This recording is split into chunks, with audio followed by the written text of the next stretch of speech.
ఏంట్రా? అయ్యగారు వచ్చారుగా, ఏం కావాలో అడుగు.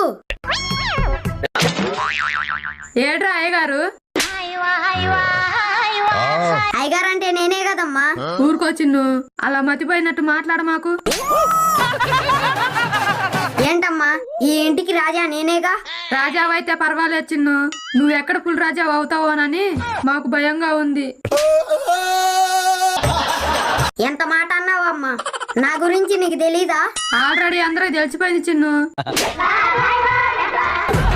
అమ్మా, నా మీద అబండాలు వేయద్దు. కొంచెం మన ఇంటి మీద రాలేకుండా చూడు నాయనా.